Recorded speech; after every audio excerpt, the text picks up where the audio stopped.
श्रीमद् भगवद गीता हिंदुओं के पवित्रतम ग्रंथों में से एक है। महाभारत के अनुसार कुरुक्षेत्र युद्ध में भगवान श्री कृष्ण ने गीता का संदेश अर्जुन को सुनाया था। यह महाभारत के भीष्म पर्व के अंतर्गत दिया गया एक उपनिषद है। भगवत गीता में एकेश्वरवाद, कर्म योग, ज्ञान योग, भक्ति योग की बहुत सुंदर ढंग से चर्चा हुई है। श्रीमद् भगवद गीता की पृष्ठभूमि महाभारत का युद्ध है। जिस प्रकार एक सामान्य मनुष्य अपने जीवन की समस्याओं में उलझकर किंकर्तव्य विमूढ़ हो जाता है और जीवन की समस्याओं से लड़ने की बजाय उससे भागने का मन बना लेता है, उसी प्रकार अर्जुन, जो महाभारत के महानायक थे, अपने सामने आने वाली समस्याओं से भयभीत होकर जीवन और क्षत्रिय धर्म से निराश हो गए थे।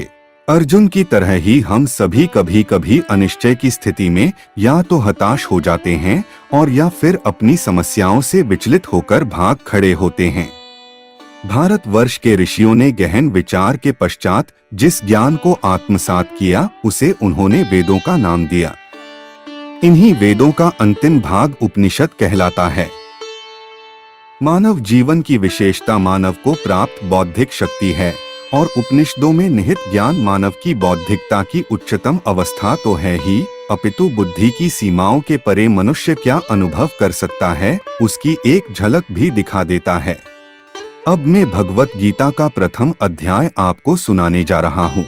अथ प्रथमोऽध्यायः अर्जुन विषादयोग। धृतराष्ट्र उवाच धर्मक्षेत्रे कुरुक्षेत्रे संवेता युयुत्सवः मामकाः पांडवाश्चैव किं कुर्वत संजय।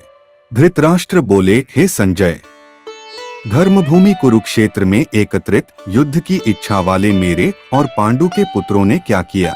संजय उवाच दृष्ट्वा तु पांडवानीकं व्यूढ़ दुर्योधनस्तदा आचार्यमुपसंगमे राजा वचनमब्रवीत।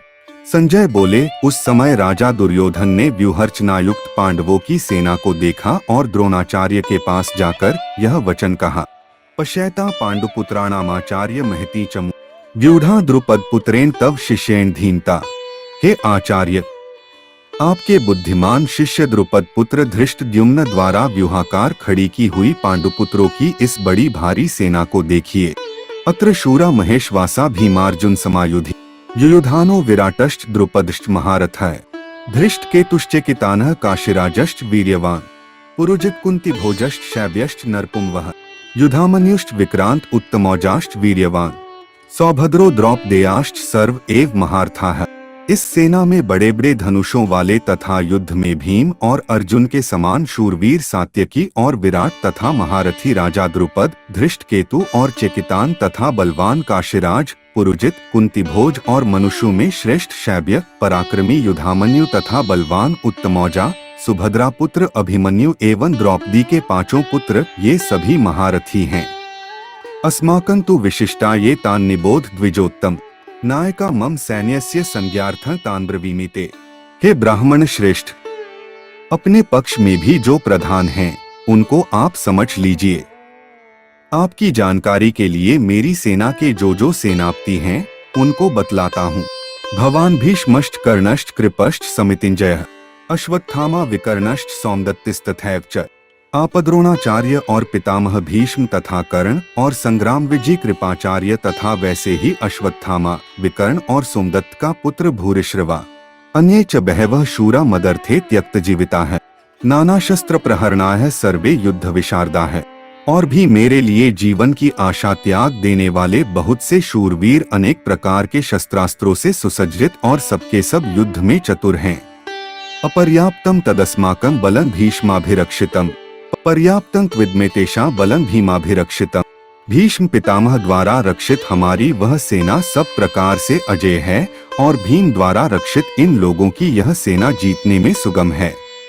अनेषु च सर्वेषु यथाभागम स्थिता है भीष्ममेवाभिरक्षन्तु भवन्तः सर्व एव ही। इसलिए सब मोर्चों पर अपनी अपनी जगह स्थित रहते हुए आप लोग सभी निःसंदेह भीष्म पितामह की ही सब ओर से रक्षा करें। तस्य संजनयन् हर्षं कुरु वृद्धः पितामहः सिंहनादं विनद्योच्चैः शंख दधमो प्रतापवान। कौरवों में वृद्ध बड़े प्रतापी पितामह भीष्म ने उस दुर्योधन के हृदय में हर्ष उत्पन्न करते हुए उच्च स्वर से सिंह की दहाड़ के समान गरजकर शंख बजाया। ततः शंखाश्च भैर्यश्च पणवानक गोमुखा है सहसैवाभ्यहन्यंत स शब्दस्तुमुलोभवत। इसके पश्चात शंख और नगाड़े तथा ढोल, मृदंग और नरसिंघे आदि बाजे एक साथ ही बज उठे। उनका वह शब्द बड़ा भयंकर हुआ। ततः श्वेतैर्हैर्युक्ते महति स्यन्दने स्थित माधवः पांडवश्चैव दिव्यो शंखो प्रदध्मतुः। इसके अनंतर सफेद घोड़ों से युक्त उत्तम रथ में बैठे हुए श्री कृष्ण महाराज और अर्जुन ने भी अलौकिक शंख बजाए। पांचजन्य ऋषिकेशो देवदत्तं धनंजय पौंड्रं दधमो महाशंख भीमकर्मा वृकोदरः। भावार्थ, श्री कृष्ण महाराज ने पांचजन्य नामक, अर्जुन ने देवदत्त नामक और भयानक कर्म वाले भीमसेन ने पौंड्र नामक महाशंख बजाया। अनंत विजय राजा कुंती पुत्रो युधिष्ठिरः नकुलः सहदेवश्च सुघोषमणि पुष्पको। कुंती पुत्र राजा युधिष्ठिर ने अनंत विजय नामक और नकुल तथा सहदेव ने सुघोष और मणिपुष्पक नामक शंख बजाए। 16 काश्यश्च परमेश्वासः शिखंडी च महारथः धृष्टद्युम्नो विराटश्च सात्यकिश्चापराजितः द्रुपदो द्रौपदेयाश्च सर्वशः पृथिवीप्ते सौभद्रश्च महाबाहुः शंखान् दध्मुः पृथक पृथक। श्रेष्ठ धनुष वाले काशीराज और महारथी शिखंडी एवं धृष्टद्युम्न तथा राजा विराट और अजय सात्यकी, राजा द्रुपद एवं द्रौपदी के पांचों पुत्र और बड़ी भुजा वाले सुभद्रा पुत्र अभिमन्यु, इन सभी ने, हे राजन, सब ओर से अलग अलग शंख बजाए। सघोषो धार्तराष्ट्राणा हृदयानि व्यदार्यत नभश्च पृथ्वी चैव तुमुलो व्यनुनाद्यन्। और उस भयानक शब्द ने आकाश और पृथ्वी को भी गुंजाते हुए धार्तराष्ट्रों के अर्थात आपके पक्ष वालों के हृदय विदीर्ण कर दिए। 19 अर्जुन उवाच अथ व्यवस्थितान् दृष्ट्वा धार्तराष्ट्रान् कपिध्वजः प्रवृत्ते शस्त्र संपाते धनुरुद्यमे पांडवः ऋषिकेशं तदा वाक्यमिदमाह महीप्ते सेनयोरुभयोर्मध्ये रथं स्थापयमेचु। भावार्थ, हे राजन, इसके बाद कपिध्वज अर्जुन ने मोर्चा बांधकर डटे हुए धृतराष्ट्र संबंधियों को देखकर उस शस्त्र चलने की तैयारी के समय धनुष उठाकर ऋषिकेश श्री कृष्ण महाराज से यह वचन कहा, हे अच्युत, मेरे रथ को दोनों सेनाओं के बीच में खड़ा कीजिए। यावदेतान्निरीक्षेहं योद्धुकामानवस्थिता कैर्मया सह योद्धव्यमस्मिन् रणसमुद्यमे। और जब तक कि मैं युद्ध क्षेत्र में डटे हुए युद्ध के अभिलाषी इन विपक्षी योद्धाओं को भली प्रकार देख न लूं कि इस युद्ध रूप व्यापार में मुझे किन किन के साथ युद्ध करना योग्य है, तब तक उसे खड़ा रखिए। 22 योत्स्यमानान्वेक्षेहं य एतेत्र समाप्ता है धार्तराष्ट्रस्य दुर्बुद्धेर्युद्धे प्रियचिकीर्षवः। दुर्बुद्धि दुर्योधन का युद्ध में हित चाहने वाले जो ये राजा लोग इस सेना में आए हैं, इन युद्ध करने वालों को मैं देखूंगा। संजय उवाच एवमुक्तो हृषिकेशो गुडाकेशेन भारत सेनयोरुभयोर्मध्ये स्थापयित्वा रथोत्तम भीष्मद्रोण प्रमुखतः सर्वेषां च महीक्षिता। उवाच पार्थ पश्यैतान् संवेतान् कुरुनिति। संजय बोले, हे धृतराष्ट्र, अर्जुन द्वारा कहे अनुसार महाराज श्री कृष्णचंद्र ने दोनों सेनाओं के बीच में भीष्म और द्रोणाचार्य के सामने तथा संपूर्ण राजाओं के सामने उत्तम रथ को खड़ा कर इस प्रकार कहा कि हे पार्थ, युद्ध के लिए जुटे हुए इन कौरवों को देख। तत्रापश्यत् स्थितान् पार्थः पितृनथ पितामह आचार्यान् मातुलान् भ्रातॄन् पुत्रान् पौत्रान् सखींस्तथा श्वशुरान् सुहृदश्चैव सेनयोरुभयोर्। इसके बाद पृथापुत्र अर्जुन ने उन दोनों ही सेनाओं में स्थित ताऊ चाचों को, दादों परदादों को, गुरुओं को, मामाओं को, भाइयों को, पुत्रों को, पौत्रों को तथा मित्रों को, ससुरों को और सुहृदों को भी देखा। तान् समीक्ष्य स कौन्तेयः सर्वान् बन्धून् वस्थितान् कृपया पर्याविष्टो विषीदत्रिदम्ब्रवी। उन उपस्थित संपूर्ण बंधुओं को देखकर वे कुंती पुत्र अर्जुन अत्यंत करुणा से युक्त होकर शोक करते हुए यह वचन बोले। अर्जुन उवाच दृष्टेवमं स्वजनं कृष्ण युयुत्सु समुपस्थित सीदन्ति मम गात्राणि मुखं च परिशुष्यति वेत्थुष्ट शरीरे में रोमहर्षश्च जायते। अर्जुन बोले, हे कृष्ण, युद्ध क्षेत्र में डटे हुए युद्ध के अभिलाषी इस स्वजन समुदाय को देखकर मेरे अंग शिथिल हुए जा रहे हैं और मुख सूखा जा रहा है तथा मेरे शरीर में कंप एवं रोमांच हो रहा है। गांडीवं स्रंस्ते हस्तात्वक चैव परिदह्यते न च शक्नोम्यवस्थातु भ्रमतीव च मे मनः। हाथ से गांडीव धनुष गिर रहा है और त्वचा भी बहुत जल रही है तथा मेरा मन भ्रमित सा हो रहा है, इसलिए मैं खड़ा रहने को भी समर्थ नहीं हूँ। निमित्तानि च पश्यामि विपरीतानि केशव, न च श्रेयोनुपश्यामि हत्वा स्वजन्माः। हे केशव, मैं लक्षणों को भी विपरीत ही देख रहा हूँ तथा युद्ध में स्वजन समुदाय को मारकर कल्याण भी नहीं देखता। न कांक्षे विजय कृष्ण न च राज्य सुखानी, किन्नो राज्येन गोविंद की भोगैर्जीवितेन वा। हे कृष्ण, मैं न तो विजय चाहता हूँ और न राज्य तथा सुखों को ही। हे गोविंद, हमें ऐसे राज्य से क्या प्रयोजन है अथवा ऐसे भोगों से और जीवन से भी क्या लाभ है। येषामर्थे कानक्षितं नो राज्य भोगाः सुखानि, तत इमेव स्थिता युद्धे प्राणास्त्यक्त्वा धनानि च।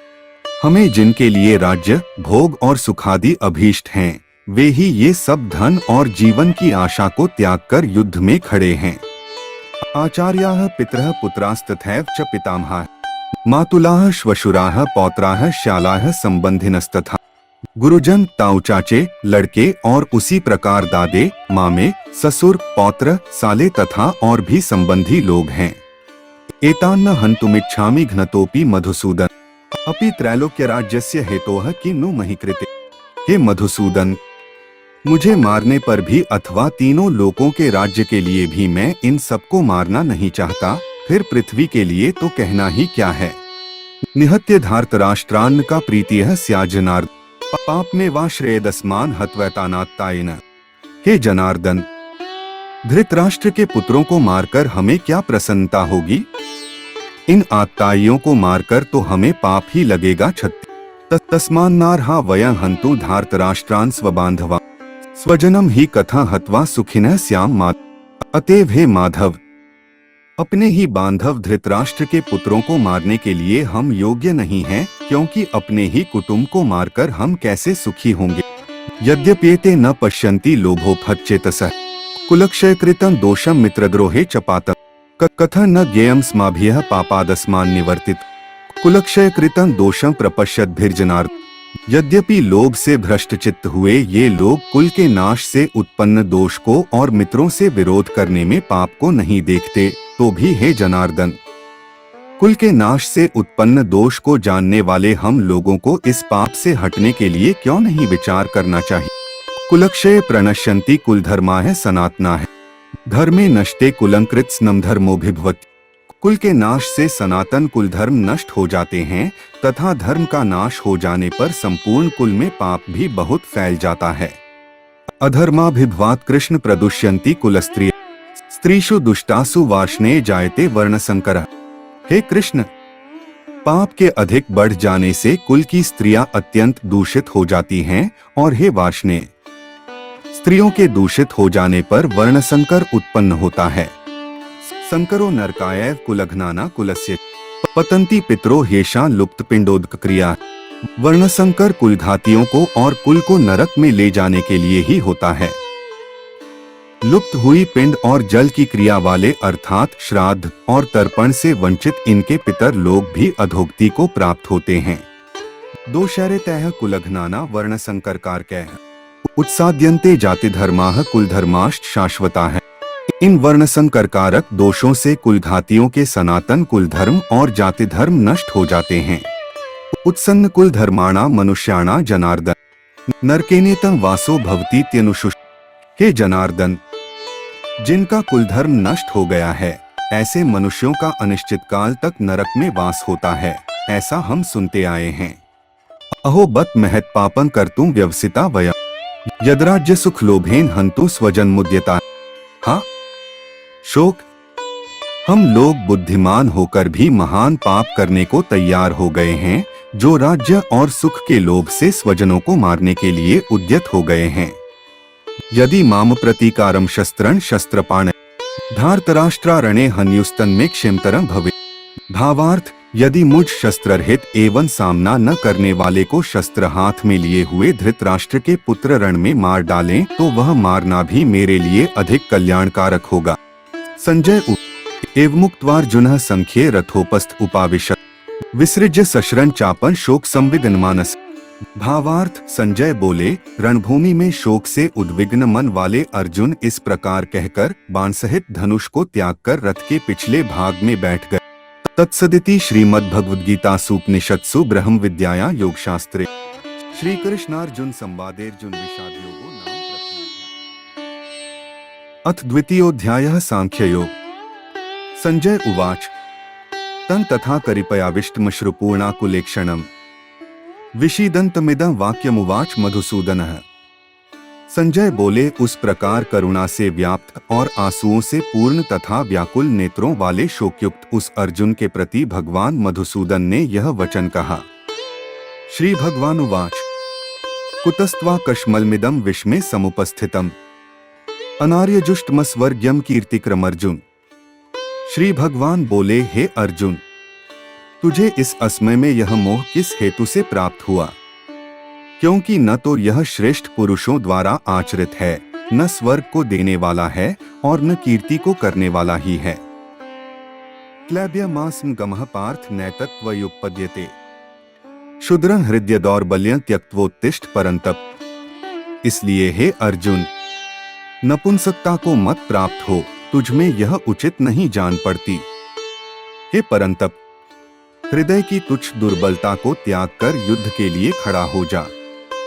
अर्जुन उवाच कथं भीष्मः संख्ये द्रोण च मधुसूदन इषुभ्यः प्रतियोत्स्यामि पूजार्हा वृसूदन। अर्जुन बोले, हे मधुसूदन, मैं रणभूमि में किस प्रकार बाणों से भीष्म पितामह और द्रोणाचार्य के विरुद्ध लड़ूंगा? क्योंकि हे अरिसूदन, वे दोनों ही पूजनीय हैं। गुरुन् हत्वा ही महानुभावा श्रेयो भोक्तुं भैक्ष्यं पीहलोके हत्वार्थ कामास्तु गुरुनि है भुंजीय भोगान रुधिर प्रदिग्धान। इसलिए इन महानुभाव गुरुजनों को न मारकर मैं इस लोक में भिक्षा का अन्न भी खाना कल्याणकारक समझता हूँ, क्योंकि गुरुजनों को मारकर भी इस लोक में रुधिर से सने हुए अर्थ और कामरूप भोगों को ही तो भोगूंगा। न चैतद्विद्मः कतर्नो गरियो यद्वा जयेम यदि वानो जयेयुः यानेव हत्वा न जिजीविषाम स्तेवस्थिताः प्रमुखे धार्तराष्ट्राः। हम यह भी नहीं जानते कि हमारे लिए युद्ध करना और न करना इन दोनों में से कौन सा श्रेष्ठ है, अथवा यह भी नहीं जानते कि उन्हें हम जीतेंगे या हमको वे जीतेंगे। और जिनको मारकर हम जीना भी नहीं चाहते, वे ही हमारे आत्मीय धृतराष्ट्र के पुत्र हमारे मुकाबले में खड़े हैं। कार्पण्य दोषोपहत स्वभावः पृच्छामि त्वा धर्म सम्मूढ़चेताः यच्छ्रेयः स्यान्निश्चितं ब्रूहि तन्मे शिष्यस्तेह शाधि मा त्वा प्रपन्नम। इसलिए कायरता रूप दोष से उपहत हुए स्वभाव वाला तथा धर्म के विषय में मोहित चित्त हुआ मैं आपसे पूछता हूँ कि जो साधन निश्चित कल्याणकारक हो वह मेरे लिए कहिए, क्योंकि मैं आपका शिष्य हूँ। इसलिए आपके शरण हुए मुझको शिक्षा दीजिए। न ही प्रपश्यामि ममाप्नुद्या द्यक्षोक्मुच्छोषणमिन्द्रियाणाम् अवाप्य भूमावस्पत्रमृद्धं राज्यसुराणां चाधिपत्यम। क्योंकि भूमि में निष्कंटक धन धान्य संपन्न राज्य को और देवताओं के स्वामीपने को प्राप्त होकर भी मैं उस उपाय को नहीं देखता हूँ जो मेरी इंद्रियों के सुखाने वाले शोक को दूर कर सके। संजय उवाच एवमुक्त्वा हृषिकेशं गुडाकेशः परन्तप न योत्स्य इति गोविंद मुक्त्वा तूष्णी बभूव। संजय बोले, हे राजन, निद्रा को जीतने वाले अर्जुन अंतर्यामी श्री कृष्ण महाराज के प्रति इस प्रकार कहकर फिर श्री गोविंद भगवान से युद्ध नहीं करूंगा यह स्पष्ट कहकर चुप हो गए। तमुवाच ऋषिकेशः प्रहसन्नित भारत सेन्योरुभयोर्मध्ये विषीदन्तमिदं वचः। हे भरतवंशी धृतराष्ट्र, अंतर्यामी श्री कृष्ण महाराज दोनों सेनाओं के बीच में शोक करते हुए उस अर्जुन को हंसते हुए से यह वचन बोले। श्री भगवान उवाच अशोचानन्वशोचस्त्वं प्रज्ञावादाश्च भाष्ये गतासून गतासूश्च नानुशोचन्ति पंडिताः। श्री भगवान बोले, हे अर्जुन, तू न शोक करने योग्य मनुष्यों के लिए शोक करता है और पंडितों के से वचनों को कहता है, परंतु जिनके प्राण चले गए हैं उनके लिए और जिनके प्राण नहीं गए हैं उनके लिए भी पंडित जन शोक नहीं करते। न त्वेवाहं जातु नासन न त्व नेमे जनाधिपाः न चैव न भविष्यामः सर्वे वयमतः परम। न तो ऐसा ही है कि मैं किसी काल में नहीं था तू नहीं था अथवा ये राजा लोग नहीं थे, और न ऐसा ही है कि इससे आगे हम सब नहीं रहेंगे। देहिनोस्मिन् यथा देहे कौमारं यौवन जरा तथा देहांतर प्राप्तिर्धीरस्तत्र न मुह्यति। जैसे जीवात्मा की इस देह में बालकपन, जवानी और वृद्धावस्था होती है, वैसे ही अन्य शरीर की प्राप्ति होती है, उस विषय में धीर पुरुष मोहित नहीं होता। मात्रा स्पर्शास्तु कौन्तेय शीतोष्ण सुख दुहकदा है। आगमापायनो नित्यास्तान स्थितिक्षस्व भारत के कुंती पुत्र। सर्दी गर्मी और सुख दुख को देने वाले इंद्रिय और विषयों के संयोग तो उत्पत्ति विनाशील और अनित्य हैं, इसलिए हे भारत उनको तू सहन कर। यह ही न व्यथ्यन्त्येते पुरुषण पुरुषर्षभ समदुःख सुखण धीरन सोमृतत्वाय कल्पते। क्योंकि हे पुरुष श्रेष्ठ, दुःख सुख को समान समझने वाले जिस धीर पुरुष को ये इंद्रिय और विषयों के संयोग व्याकुल नहीं करते, वह मोक्ष के योग्य होता है। नास्तो विद्यते भावो ना भावो विद्यते सतः उभयोरपि दरिष्टोन्तस्त्वन्योस्तत्वदर्शिभिः। असत वस्तु की तो सत्ता नहीं है और सत का अभाव नहीं है। इस प्रकार इन दोनों का ही तत्वज्ञानी पुरुषों द्वारा देखा गया है। अविनाशी तो तद्विद्धि येन सर्वमिदं ततम् विनाशं व्ययस्यास्य न कश्चित् कर्तुमर्हति। नाशरहित तो तू उसको जान जिससे यह संपूर्ण जगत दृश्यवर्ग व्याप्त है। इस अविनाशी का विनाश करने में कोई भी समर्थ नहीं है। अंतवंत इमे देहा नित्यस्योक्ता है शरीरिणः अनाशिनो प्रमेयस्य तस्माद्युध्यस्व भारत। इस नाशरहित अप्रमेय नित्य स्वरूप जीवात्मा के ये सब शरीर नाशवान कहे गए हैं, इसलिए हे भरतवंशी अर्जुन तू युद्ध कर। यह एन वेत्ति हंतारं यश्चैन मन्यते हतम् उभौ तो न विजानीतो नाय हन्ति न हन्यते। जो इस आत्मा को मारने वाला समझता है तथा जो इसको मरा मानता है, वे दोनों ही नहीं जानते, क्योंकि यह आत्मा वास्तव में न तो किसी को मारता है और न किसी द्वारा मारा जाता है। न जायते म्रियते वा कदाचि नाय भूत्वा भविता वा न भूयः अजो नित्यः शाश्वतोऽयं पुराणो न हन्यते हन्यमाने शरीरे। यह आत्मा किसी काल में भी न तो जन्मता है और न मरता ही है, तथा न यह उत्पन्न होकर फिर होने वाला ही है, क्योंकि यह अजन्मा, नित्य, सनातन और पुरातन है। शरीर के मारे जाने पर भी यह नहीं मारा जाता। वेदाविनाशिन नित्यं य एनम् व्ययम् कथं स पुरुषः पार्थ कं घात्यति हन्ति कम। हे पृथापुत्र अर्जुन, जो पुरुष इस आत्मा को नाशरहित, नित्य, अजन्मा और अव्यय जानता है, वह पुरुष कैसे किसको मरवाता है और कैसे किसको मारता है। वासांसि जीर्णानि यथा विहाय नवानि गृह्णाति नरो प्राणी तथा शरीराणि विहाय जीर्णा न्यन्यानि संयाति नवानि देहि। जैसे मनुष्य पुराने वस्त्रों को त्याग कर दूसरे नए वस्त्रों को ग्रहण करता है, वैसे ही जीवात्मा पुराने शरीरों को त्याग कर दूसरे नए शरीरों को प्राप्त होता है। नैन छिन्दन्ति शस्त्राणि नैन दहति पावकः न चैन क्लेद्यन्त्यापो न शोष्यति मारुतः। इस आत्मा को शस्त्र नहीं काट सकते, इसको आग नहीं जला सकती, इसको जल नहीं गला सकता और वायु नहीं सुखा सकता। अच्छेद्योयम दाह्योयम क्लेद्यो शोष्य एव च नित्यः सर्वगतः स्थानोर्चलोय सनातनः। क्योंकि यह आत्मा अच्छेद्य है, यह आत्मा अदाह्य, अक्लेद्य और निःसंदेह अशोष्य है, तथा यह आत्मा नित्य, सर्वव्यापी, अचल, स्थिर रहने वाला और सनातन है। अव्यक्तोयम चिन्त्योयम विकार्योयम उच्यते तस्मादेवं विदित्वैनं नानुशोचितुमर्हसि। यह आत्मा अव्यक्त है, यह आत्मा अचिंत्य है और यह आत्मा विकार रहित कहा जाता है। इससे हे अर्जुन, इस आत्मा को उपर्युक्त प्रकार से जानकर तू शोक करने के योग्य नहीं है, अर्थात तुझे शोक करना उचित नहीं है। अथ चैन नित्य जातम नित्य वा मन्यसे मृतम तथापि त्वा महाबाहो नैवं शोचितुमर्हसि। किंतु यदि तू इस आत्मा को सदा जन्मने वाला तथा सदा मरने वाला मानता हो तो भी हे महाबाहो, तू इस प्रकार शोक करने योग्य नहीं है। जातस्थे ध्रुवो मृत्युर्ध्रुवं जन्म मृतस्य च तस्मात् परिहार्यर्थे न त्वं शोचितुमर्हसि।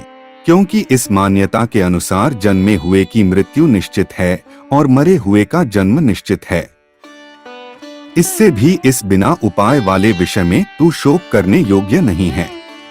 अव्यक्तादीनि भूतानि व्यक्त मध्यानि भारत अव्यक्त निधनान्येव तत्र का परिदेवना। हे अर्जुन, संपूर्ण प्राणी जन्म से पहले अप्रकट थे और मरने के बाद भी अप्रकट हो जाने वाले हैं, केवल बीच में ही प्रकट हैं। फिर ऐसी स्थिति में क्या शोक करना है। आश्चर्यवत् पश्यति कश्चिदेन माश्चर्यवद् वदति तथैव चान्यः आश्चर्यवत् चैन्मन्यः शृणोति श्रुत्वाप्येन वेद न चैव कश्चित्। कोई एक महापुरुष ही इस आत्मा को आश्चर्य की भांति देखता है और वैसे ही दूसरा कोई महापुरुष ही इसके तत्व का आश्चर्य की भांति वर्णन करता है, तथा दूसरा कोई अधिकारी पुरुष ही इसे आश्चर्य की भांति सुनता है, और कोई कोई तो सुनकर भी इसको नहीं जानता। देहि नित्यं वध्योऽयं देहे सर्वस्य भारत तस्मात् सर्वाणि भूतानि न त्वं शोचितुमर्हसि। हे अर्जुन, यह आत्मा सबके शरीर में सदा ही अवध्य है, जिसका वध नहीं किया जा सके है। इस कारण संपूर्ण प्राणियों के लिए तू शोक करने योग्य नहीं है। स्वधर्मंपि चावेक्ष्य न विकंपितुमर्हसि धर्म्याद्धि युद्धात् श्रेयोन्यत् क्षत्रियस्य न विद्यते।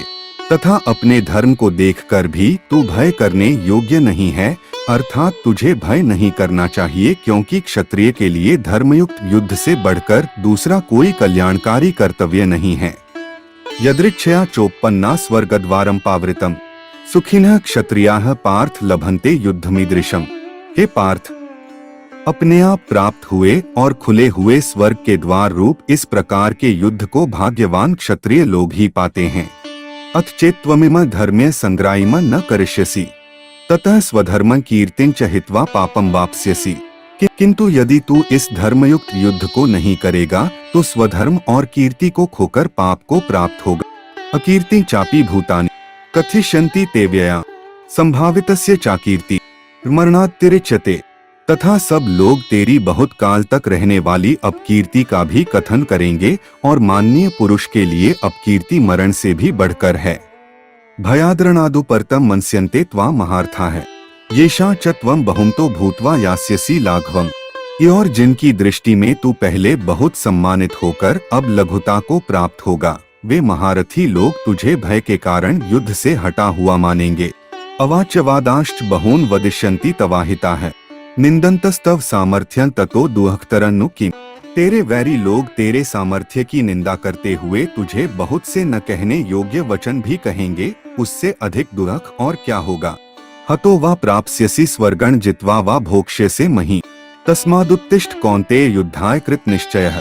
या तो तू युद्ध में मारा जाकर स्वर्ग को प्राप्त होगा अथवा संग्राम में जीतकर पृथ्वी का राज्य भोगेगा। इस कारण हे अर्जुन, तू युद्ध के लिए निश्चय करके खड़ा हो जा। सुख दुःखे समे कृत्वा लाभालाभौ जया जया ततो युद्धाय युज्यस्व नैवं पापं वाप्स्यसि। जय पराजय, लाभानि और सुख दुख को समान समझकर उसके बाद युद्ध के लिए तैयार हो जा। इस प्रकार युद्ध करने से तू पाप को नहीं प्राप्त होगा। एषा ते विहिता सांख्ये बुद्धिर्योगे त्विमा श्रेणु बुद्ध्या युक्तो यया पार्थ कर्म बंधन प्रहास्यसि। हे पार्थ, यह बुद्धि तेरे लिए ज्ञान योग के विषय में कही गई, और अब तू इसको कर्मयोग के अध्याय 3 श्लोक 3 की टिप्पणी में इसका विस्तार देखें विषय में सुन। जिस बुद्धि से युक्त हुआ तू कर्मों के बंधन को भली भांति त्याग देगा, अर्थात सर्वथा नष्ट कर डालेगा। यनेहाभिक्रम नाशोस्ति प्रत्यवातो न विद्यते स्वल्पमप्यस्य धर्मस्य त्रायते महतो भया। इस कर्मयोग में आरंभ का अर्थात बीज का नाश नहीं है और उल्टा फल रूप दोष भी नहीं है, बल्कि इस कर्मयोग रूप धर्म का थोड़ा सा भी साधन जन्म मृत्यु रूप महान भय से रक्षा कर लेता है। व्यवसायात्मिका बुद्धिरेके कुरुनंदन बहुशाखा ह्यनंताश्च बुद्धयो व्यवसायिना। हे अर्जुन, इस कर्मयोग में निश्चयात्मिका बुद्धि एक ही होती है, किंतु अस्थिर विचार वाले विवेकहीन सकाम मनुष्यों की बुद्धियां निश्चय ही बहुत भेदों वाली और अनंत होती हैं। यामिमा पुष्पिता वाचन प्रवदन्त्य विपश्चितः वेदवादर्ताः पार्थ नान्यदस्तीति वादिनः कामात्मानः स्वर्गप्रा जन्म कर्म फलप्रदा क्रिया विश्लेष बहुला भोगैश्वर्यक्ति प्रति भोगैश्वर्य प्रसक्ताना तयापहृत चेतसा व्यवसायात्मिका बुद्धिः समाधौ न विधीयते। हे अर्जुन, जो भोगों में तन्मय हो रहे हैं, जो कर्मफल के प्रशंसक वेदवाक्यों में ही प्रीति रखते हैं, जिनकी बुद्धि में स्वर्ग ही परम प्राप्य वस्तु है और जो स्वर्ग से बढ़कर दूसरी कोई वस्तु ही नहीं है, ऐसा कहने वाले हैं, वे अविवेकी जन इस प्रकार की जिस पुष्पित अर्थात दिखाऊ शोभायुक्त वाणी को कहा करते हैं, जो कि जन्मरूप कर्मफल देने वाली एवं भोग तथा ऐश्वर्य की प्राप्ति के लिए नाना प्रकार की बहुत सी क्रियाओं का वर्णन करने वाली है। उस वाणी द्वारा जिनका चित्त हर लिया गया है, जो भोग और ऐश्वर्य में अत्यंत आसक्त हैं, उन पुरुषों की परमात्मा में निश्चयात्मिका बुद्धि नहीं होती। त्रैगुण्य विषया वेदा निस्त्रैगुण्यो भवार्जुन, निर्द्वंद्वो नित्य सत्वस्थो निर्योगक्षेम आत्मवान। हे अर्जुन, वेद उपर्युक्त प्रकार से तीनों गुणों के कार्य रूप समस्त भोगों एवं उनके साधनों का प्रतिपादन करने वाले हैं, इसलिए तू उन भोगों एवं उनके साधनों में आसक्तिहीन, हर्ष शोक आदि द्वंद्वों से रहित, नित्य वस्तु परमात्मा में स्थित, योग क्षेम को न चाहने वाला और स्वाधीन अंतःकरण वाला हो। यावानर्थ उद्पाने सर्वतः संप्लुतोदके, तावान सर्वेषु वेदेषु ब्राह्मणस्य विजानतः। सब ओर से परिपूर्ण जलाशय के प्राप्त हो जाने पर छोटे जलाशय में मनुष्य का जितना प्रयोजन रहता है, ब्रह्मा को तत्व से जानने वाले ब्राह्मण का समस्त वेदों में उतना ही प्रयोजन रह जाता है। कर्मण्येवाधिकारस्ते मा फलेषु कदाचन, माँ कर्मफल हेतुर्भुर्मा ते संगोस्त्व कर्मणि।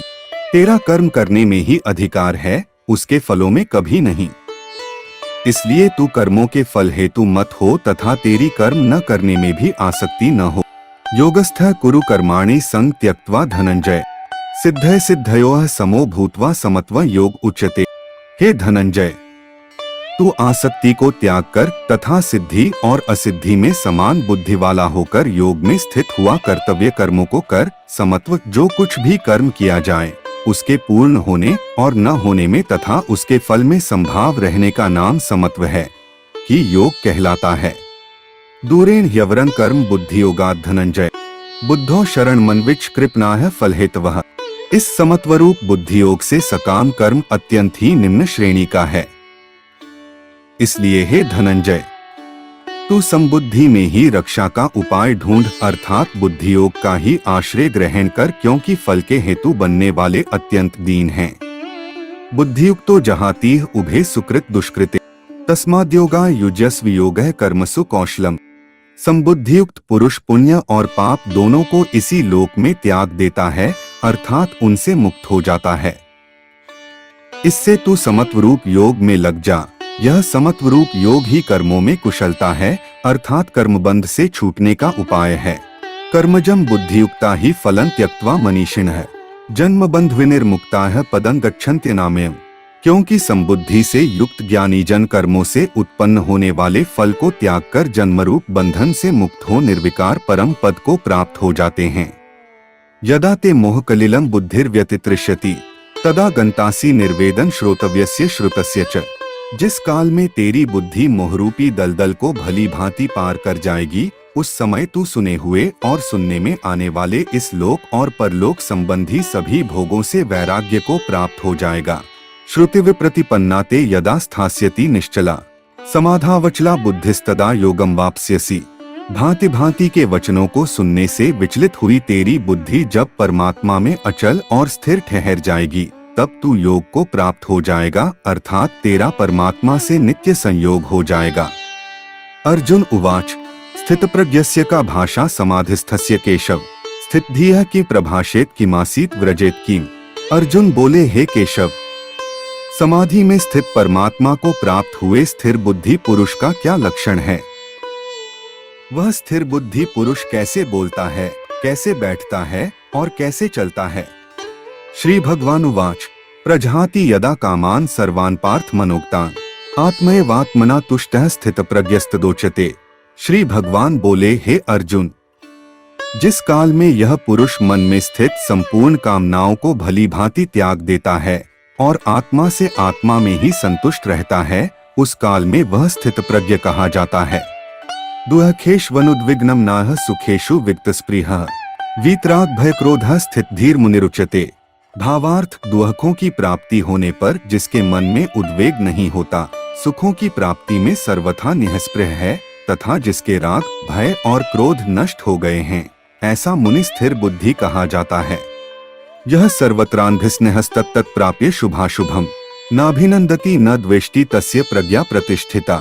जो पुरुष सर्वत्र स्नेहरहित हुआ उसे शुभ या अशुभ वस्तु को प्राप्त होकर न प्रसन्न होता है और न द्वेष करता है, उसकी बुद्धि स्थिर है। यदा संहरते चायं कूर्मोंगनीव सर्वशः इंद्रियाणीन्द्रियार्थेभ्यस्तस्य प्रज्ञा प्रतिष्ठिता। और कछुआ सब ओर से अपने अंगों को जैसे समेट लेता है, वैसे ही जब यह पुरुष इंद्रियों के विषयों से इंद्रियों को सब प्रकार से हटा लेता है, तब उसकी बुद्धि स्थिर है। विषया विनिवर्तन्ते निराहारस्य देहिनः रसवर्ज रसोप्यस्य परं दृष्ट्वा निवर्तते। इंद्रियों द्वारा विषयों को ग्रहण न करने वाले पुरुष के भी केवल विषय तो निवृत्त हो जाते हैं, परंतु उनमें रहने वाली आसक्ति निवृत्त नहीं होती। इस स्थित प्रज्ञ पुरुष की तो आसक्ति भी परमात्मा का साक्षात्कार करके निवृत्त हो जाती है। यत्तो ह्यपि कौन्तेय पुरुषस्य विपश्चितः इंद्रियाणि प्रमाथीनि हरन्ति प्रसभं मनः। हे अर्जुन, आसक्ति का नाश न होने के कारण ये प्रमथन स्वभाव वाली इंद्रियां यत्न करते हुए बुद्धिमान पुरुष के मन को भी बलात् हर लेती हैं। तानि सर्वाणि संयमय युक्त आसीत मत्परः वशे ही यस्येन्द्रियाणि तस्य प्रज्ञा प्रतिष्ठिता। इसलिए साधक को चाहिए कि वह उन संपूर्ण इंद्रियों को वश में करके समाहित चित्त हुआ मेरे परायण होकर ध्यान में बैठे, क्योंकि जिस पुरुष की इंद्रियां वश में होती हैं, उसी की बुद्धि स्थिर हो जाती है। ध्यायतो विषयान् पुंसः संगस्तेषुपजायते संगात् संजायते कामः कामात् क्रोधोऽभिजायते। विषयों का चिंतन करने वाले पुरुष की उन विषयों में आसक्ति हो जाती है, आसक्ति से उन विषयों की कामना उत्पन्न होती है और कामना में विघ्न पड़ने से क्रोध उत्पन्न होता है। क्रोधात् भर्वति सम्मोहः सम्मोहात् स्मृति विभ्रमः स्मृतिभ्रंशात् बुद्धिनाशो बुद्धिनाशात् प्रणश्यति। क्रोध से अत्यंत मूढ़ भाव उत्पन्न हो जाता है, मूढ़ भाव से स्मृति में भ्रम हो जाता है, स्मृति में भ्रम हो जाने से बुद्धि अर्थात ज्ञान शक्ति का नाश हो जाता है और बुद्धि का नाश हो जाने से यह पुरुष अपनी स्थिति से गिर जाता है। रागद्वेष वियुक्तैस्तु विषयानिन्द्रियश्चरन् आत्मवशैर्विधेयात्मा प्रसादमधिगच्छति। परंतु अपने अधीन किए हुए अंतःकरण वाला साधक अपने वश में की हुई रागद्वेष रहित इंद्रियों द्वारा विषयों में विचरण करता हुआ अंतःकरण की प्रसन्नता को प्राप्त होता है। प्रसादे सर्वदुःखाना हानिरस्योपजायते प्रसन्नचेतसो ह्याशु बुद्धियः पर्यवतिष्ठते। अंतःकरण की प्रसन्नता होने पर इसके संपूर्ण दुखों का अभाव हो जाता है और उस प्रसन्नचित्त वाले कर्मयोगी की बुद्धि शीघ्र ही सब ओर से हटकर एक परमात्मा में ही भली भांति स्थिर हो जाती है। नास्ति बुद्धिर्युक्तस्य न चायुक्तस्य भावना न चाभाव्यतः शांतिर्शांतस्य कुतः सुखम। न जीते हुए मन और इंद्रियों वाले पुरुष में निश्चयात्मिका बुद्धि नहीं होती और उस अयुक्त मनुष्य के अंतःकरण में भावना भी नहीं होती तथा भावनाहीन मनुष्य को शांति नहीं मिलती और शांतिरहित मनुष्य को सुख कैसे मिल सकता है। इंद्रियाणा ही चरता यन्मनोनुविधीयते तदस्य हरति प्रज्ञा वायुर्नावमिवाम्भसि। क्योंकि जैसे जल में चलने वाली नाव को वायु हर लेती है, वैसे ही विषयों में विचरती हुई इंद्रियों में से मन जिस इंद्रिय के साथ रहता है, वह एक ही इंद्रिय इस अयुक्त पुरुष की बुद्धि को हर लेती है। तस्माद्यस्य महाबाहो निगृहीतानि सर्वशः इंद्रियाणीन्द्रियार्थेभ्यस्तस्य प्रज्ञा प्रतिष्ठिता। इसलिए हे महाबाहो, जिस पुरुष की इंद्रियां इंद्रियों के विषयों में सब प्रकार निग्रह की हुई हैं, उसी की बुद्धि स्थिर है।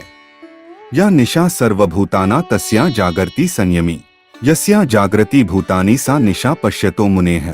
संपूर्ण प्राणियों के लिए जो रात्रि के समान है, उस नित्य ज्ञान स्वरूप परमानंद की प्राप्ति में स्थित प्रज्ञ योगी जागता है और जिस नाशवान सांसारिक सुख की प्राप्ति में सब प्राणी जागते हैं, परमात्मा के तत्व को जानने वाले मुनि के लिए वह रात्रि के समान है।